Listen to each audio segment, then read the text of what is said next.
¿sí? De cada uno de los... la parte de arriba sería cationes, ¿vale? Y aquí aniones, ¿sí? Y os da 45, 20, 35, ¿sí? Esto los hemos juntado y ahí iría también el sodio, que seguramente pues es que no había nada, perdón, el potasio que no había. Bien, entonces para ello utilizamos este tipo de diagramas que son una especie, los de Piper-Langelier, que fijaros que es como un triángulo, ¿vale? Entonces, este triángulo está basado en dos triángulos pequeñitos, ¿vale? Que son donde representamos los aniones y los cationes. Como es un diagrama triangular, todos sabemos que si metemos dos valores, automáticamente no, el otro valor queda fijado. Y fijaros que aquí se representan los valores, en esta parte dirían los porcentajes de calcio, en este sentido diría magnesio, y aquí sodio más potasio, ¿vale? Entonces, para ese punto B, que es un tipo de agua, ¿qué haríamos? Entraríamos con, aquí meteríamos el calcio, 45%, lo estáis viendo, ¿no? Cogemos y metemos, yo que sé, el magnesio, que es 20%, y automáticamente os daría el valor, ¿no?, del otro catión, ¿sí? Este sería el punto B, ¿sí? Característica de ese agua, ¿sí? Iríais aquí y haríais lo mismo para los aniones, ¿eh? Entonces, cloruros, ¿cuánto tenéis de cloruros? Un 15%, estaríais aquí, ¿sí o no? ¿Y qué queréis que meter? Pues bicarbonatos, ¿no? Que serían un 65%, ¿vale? Entonces tenéis ese punto. Entonces, luego, ¿qué hacéis? Cogéis y, paralelo a lo que es cada uno de los lados del triángulo, este punto y este punto lo pasáis, ¿no?, al diagrama central, que es el rombo, ¿de acuerdo? Y ese rombo os va a representar la composición, o ahí vais a representar, ¿no?, la composición de ese agua, que fijaros, estará, ahí representáis lo que son los sulfatos, cloruros, calcio y magnesio, y el punto, depende del punto en el que caiga, pues las aguas serán de unas características o de otras, ¿vale? Que lo podemos ver mejor. Bueno, ahí tenéis, a ver, el B sería un agua tipo potable y ese A es otro que no he puesto la composición, que sería un agua salada, ¿de acuerdo? Es decir, depende de dónde estéis, ¿no?, vais a tener un agua de distinto tipo, ¿vale? Esto lo veis muy bien, pues en este gráfico, que es más de lo mismo, pero os representa como los distintos tipos de aguas en función de dónde caiga en la parte central, ¿no?, del rombo, de tal manera que tenéis sulfatadas cálcicas, que serían en la parte superior, abajo tenéis las bicarbonatadas sódicas, y luego tenéis las dos que hemos dicho, ¿no?, el agua de mar, que sería la verde, ¿no?, la clorurada sódica, y en la parte de la izquierda tenéis un agua potable, un agua dulce. ¿Queda claro esto? Yo esto me lo hice para no sé cuántos ríos, mi tesis clasifiqué no sé cuántos ríos, bueno, tipos de aguas, ¿no?, de Euskadi, ¿no?, de 3 ríos distintos, utilizando, ¿no?, esta metodología, y además haciendo esa etapa casi a mano, ¿no?, o sea, con los diagramas y metiendo, ¿no?, el tema de la composición, ¿sí? Esto te permite clasificar los tipos de agua que tenemos, ¿no?, en nuestros sistemas, ¿vale? Bien. Y me voy a meter en lo que a vosotros a nivel más del proceso os puede interesar, y es la clasificación que hemos dicho del carácter agresivo o incrustante de un agua, ¿vale? Y yo, cuando he hablado y os he puesto esas tablas maravillosas, ¿vale?, hemos dicho que el que sea agresivo o incrustante está relacionado con varios parámetros. Vamos a ver si lo entendemos. Uno era el término de dureza, ¿no?, que puede ser, principalmente va a ser cálcica, ¿no?, calcio. Otro iba relacionado con los carbonatos, y los carbonatos estaban dentro de ese término de alcalinidad, ¿no? ¿Sí? Otro término va a ser el tema de la temperatura, ¿sí? Y otro término, que tenéis que tener en cuenta es todo el tema de cantidad de sales, porque nos decíamos que la cantidad de sales va a afectar, ¿no?, que se disuelva, ¿no?, en mayor medida, ¿no?, los compuestos que van a precipitar, que son los carbonatos. ¿Sí?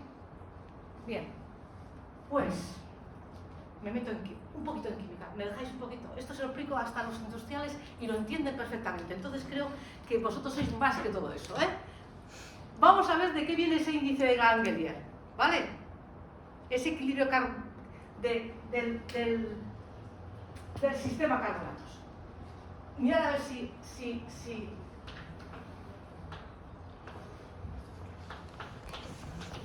Este es mi precipitado, ¿de acuerdo? ¿Sí? Sí. Bien. Voy a hacer un tema para que lo veáis mejor. En vez de con medio ácido, CO2, ¿no?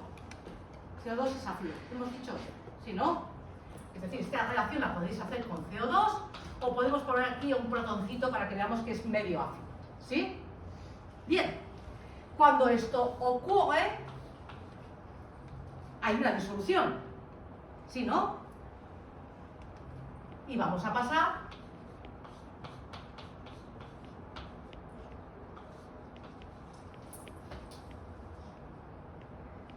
¿sí? Sí, se disuelve el carbonato, el bicarbonato. Lo que tenéis en el agua es bicarbonatos, no tenéis carbonatos, ¿no? Porque lo tenéis ya ionizado, ¿sí? ¿Correcto? Bien. ¿Por qué se forma un precipitado en mis sistemas de intercambiador de calor?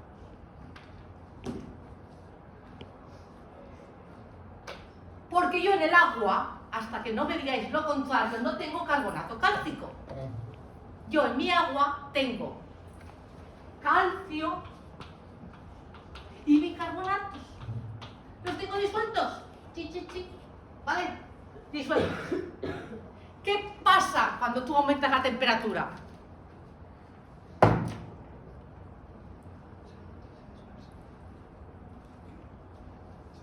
Os dije que tenéis que pensar, ¿no?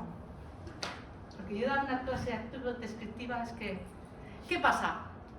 ¿El CO2 qué pasa?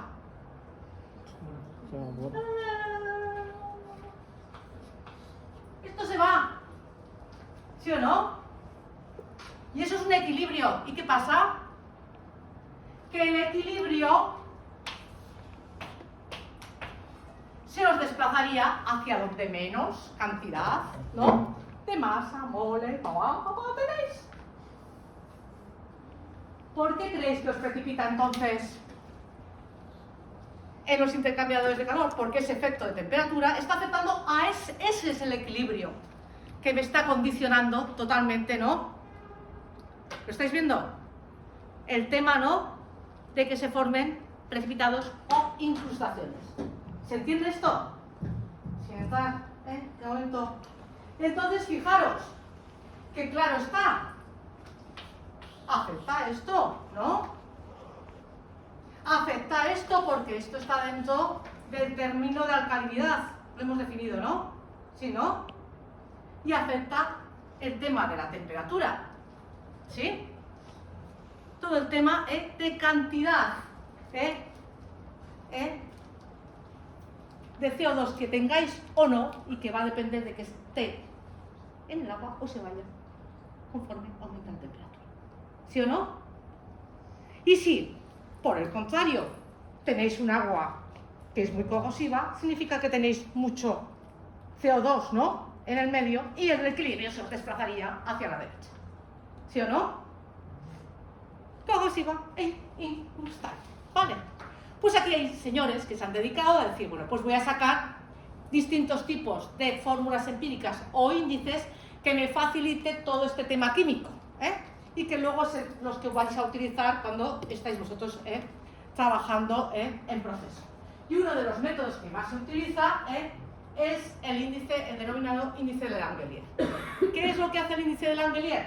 Pues lo que hace es comparar el pH real del agua, es decir, yo mido el pH del agua, ¿no?, con el denominado pH de saturación, es decir, cuando precipitaría, ¿de acuerdo?, el carbonato cálcico. ¿Queda claro esto? Y en función, y bueno, y ese pH, como estáis viendo, lo está calculando a partir de los factores o las variables que afectan, ¿no?, a que se forme el precipitado de carbonato cálcico, que son los términos que depende del contenido de sólidos, que va a afectar al grado de solubilización del carbonato, ¿de acuerdo? B, que viene afectado por la temperatura, ¿de acuerdo? C, que está relacionado con la cantidad de calcio, y el otro, que está relacionado con los bicarbonatos, con la calidad. ¿Queda claro esto? ¿Sí? Entonces calcula en función de la composición del agua ese pH de saturación, esa es una fórmula empírica, ¿está claro? ¿Vale? ¿Y qué pasa? Pues me dice, este es un método gráfico, voy a pasar de vuelta. Y me permite interpretar, ¿no?, decir cómo es el agua, que es lo que os interesa a vosotros. Es corrosiva, es incrustante, ¿no? No vais a estar ahí mirando todos los datos de composición, sino que lo calculáis. Entonces, permite que si el índice de Langelier está en equilibrio, no hay ni corrosión, ¿no?, ni hay incrustación, ¿vale? Si es menor, tiene tendencias corrosivas, y si es mayor, pues tiene características que son incrustantes. ¿Queda claro esto? Relacionado con ese equilibrio que veis ahí, químico del año que queráis, ¿sí?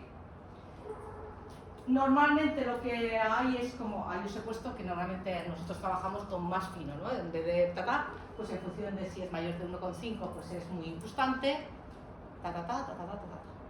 ¿sí? ¿Vale?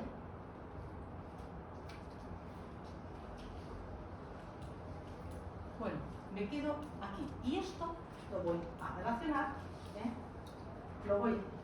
relacionar, con un ejemplito donde vamos a calcular, vamos a calcular todo lo que hemos visto aquí con... bueno, antes de nada, para mañana haceros el ejercicio 1, 2, 3 y 4. A ver si todos los conceptos tenéis que hacer los 4. Voy a hacer los 4 en 3, ¿vale?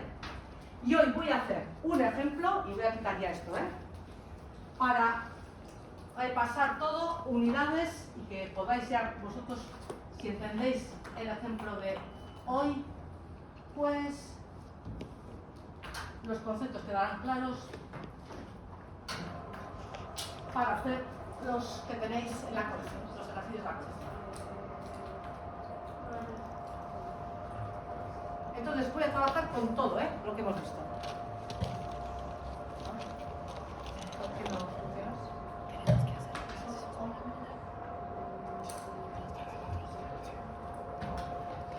No es posible que no vean.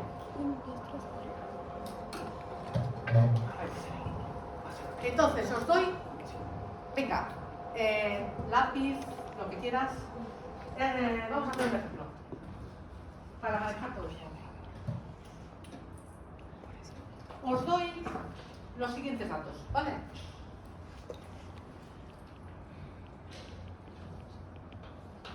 Calcio.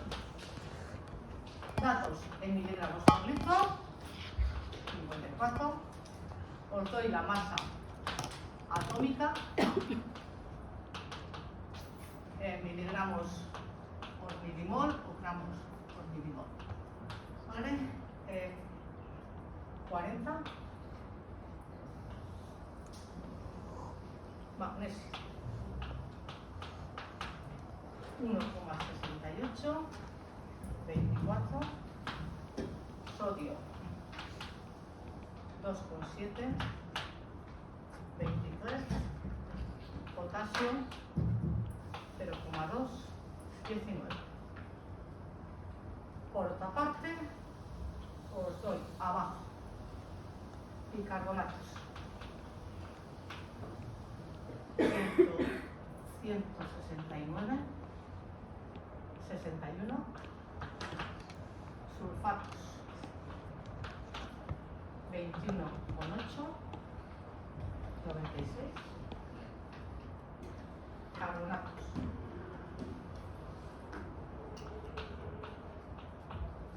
Pero, aquí, si queréis, 60. Y cloruros, pues, 35. Vale. ¿Qué quiero que hagáis? Todo. Balance iónico, clasificación del agua en función de la composición, dureza, índice de Langelier, todo lo que hemos visto. ¿Vale? ¿Sí?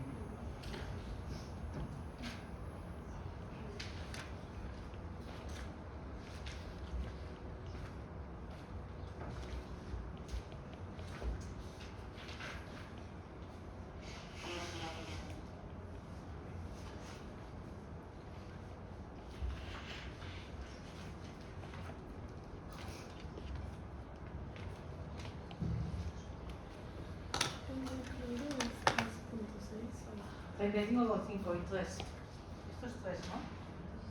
Espera, ¿eh? 3, esto es 3. 3 y 35,5. ¿Vale? Y el uno es 0 con... Esto es 0. Ah, O 0. Me parece. Venga.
Todo. Balance iónico, mil equivalentes y representar menos patatán, dureza, total, dureza, permanencia incarbonatada, todo, porque todos los conceptos como eso. Sí. Venga, que es fácil. Cuando hagamos venga, intentar por lo menos calcular los mil equivalentes y el balance. Vamos a ver, lo primero.